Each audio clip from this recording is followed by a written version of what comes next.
32회 대비 예상 문제 2교시 첫 번째 시작하겠습니다.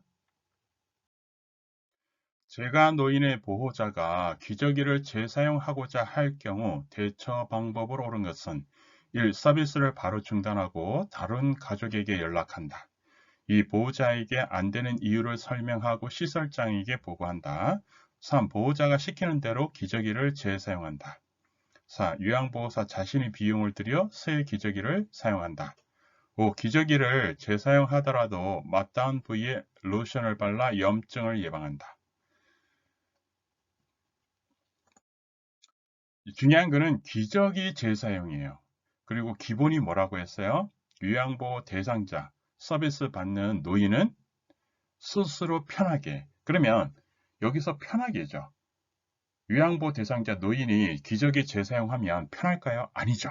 그리고 이거 상식적으로 재사용하면 안 된다라는 거, 자, 그거를 생각하면 돼요. 그래서 답은 2번이에요. 시설장에도 보고해야 되는 거예요. 사례가 걸리기 쉬운 대상자가 바나나를 먹고 싶다고 할 때 옳은 방법은 1. 통째로 준다. 2. 튀겨서 준다. 3. 얼려서 준다. 4. 숟가락으로 긁어서 준다. 5. 한 입에 통째로 먹을 수 있게 잘라준다. 여기서 중요한 거는 사례가 걸리는 거예요. 사례가 뭐죠? 목에 걸리는 거죠.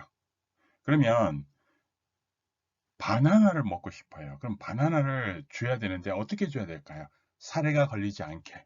그래서 사례가 걸리지 않게 바나나를 주는 방법은 숟가락으로 긁어서 주는 겁니다. 대상자의 식욕을 좋게 하는 방법으로 옳은 것은 1. 식사 전에 사탕과 과자를 제공한다. 2. 식사 중에 음악을 크게 틀어놓는다. 3. 식사 중에 TV를 크게 켜놓는다. 4. 식사 전에 청결한 환경을 조성한다. 5. 급하더라도 식사 전에는 화장실을 가게 해서는 안 된다.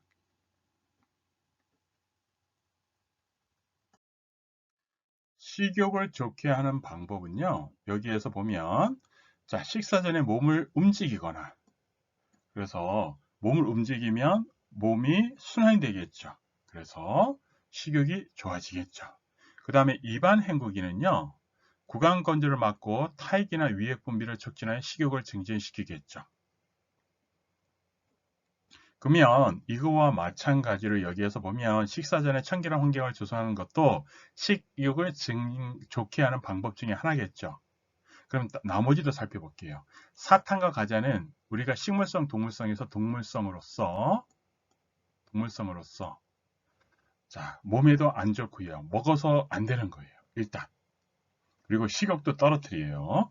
음악과 TV는 상관이 전혀 없고요. 그 다음에 급하면 식사 전이라도 화장실을 가는 게 맞죠?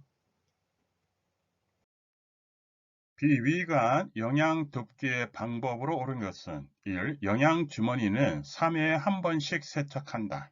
2. 영양액을 실온 정도로 데운다. 3. 비위관 영양액을 신속하게 주입한다.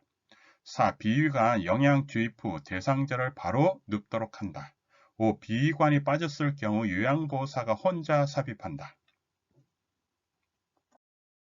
자, 비위관 영양 돕기의 방법으로 옳은 것.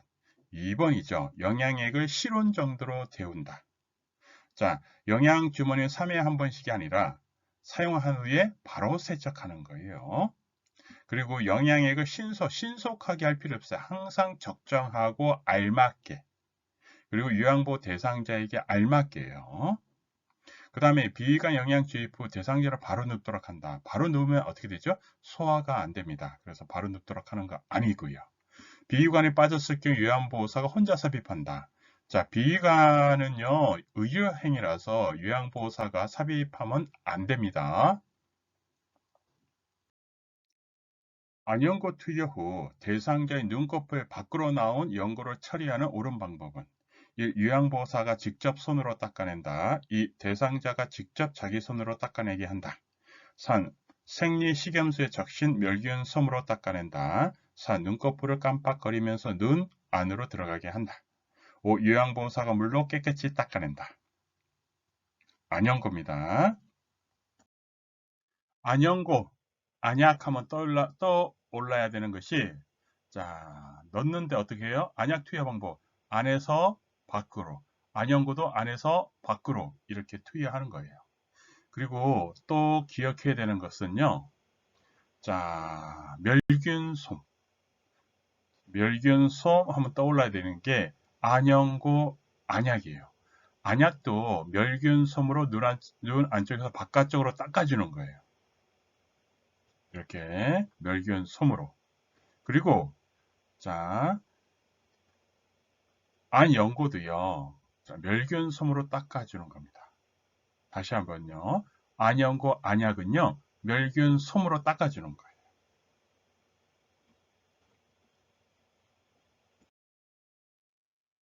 침상 배설 시 변이 용이하게 배출될 수 있도록 취해주는 자세로 옳은 것은 1. 침대를 올려준다. 2. 침대를 낮춰준다.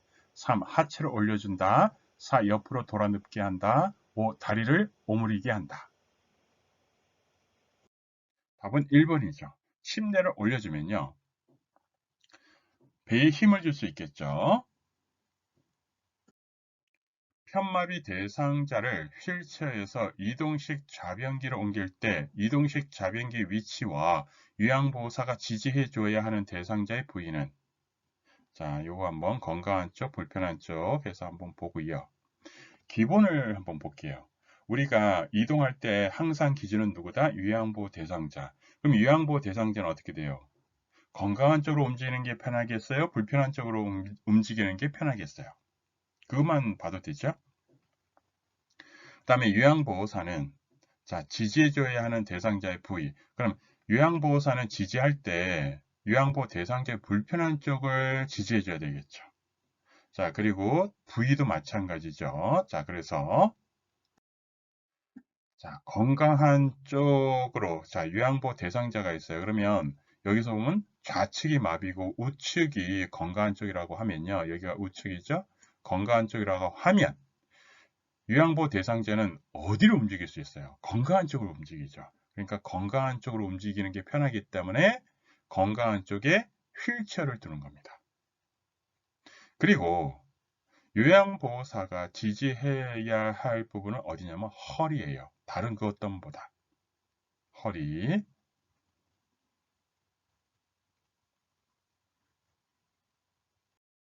허리를 들 수 없는 대상자의 기저귀를 교환하는 방법으로 옳은 것은 1. 무릎을 세우게 하여 기저귀를 교환한다. 2. 상체를 올린 후 기저귀를 교환한다. 3. 하체를 올린 후 기저귀를 교환한다. 4. 이동식 변기를 사용하여 기저귀를 교환한다. 5. 대상자를 옆으로 돌려눕혀 기저귀를 교환한다.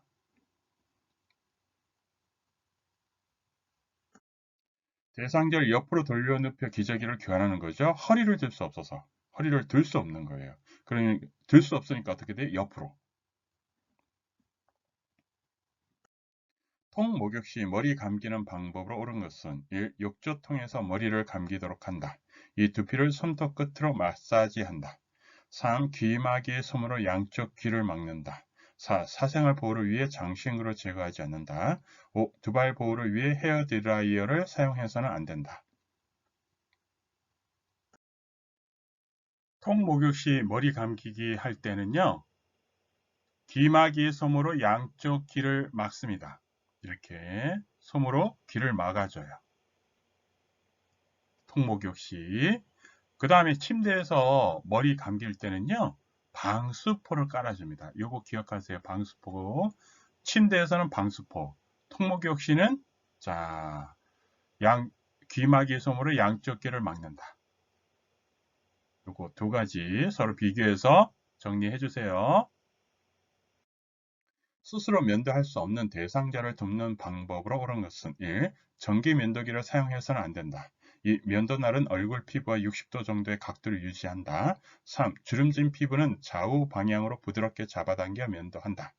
4. 면도 후 로션이나 크림을 바를 때는 세게 문지른다. 5. 면도 전에 따뜻한 물수건으로 덮어두어 건조함을 완화시킨다. 5번이죠. 자, 면도 전 따뜻한 물수건으로 덮어 건조함을 완화하는 거고요. 면도날은 얼굴 피부와 45도 정도의 각도 유지하고 그 다음에 피부가 주름지어 있다면 아래 방향으로 부드럽게 잡아당겨 면도하는 거예요. 그리고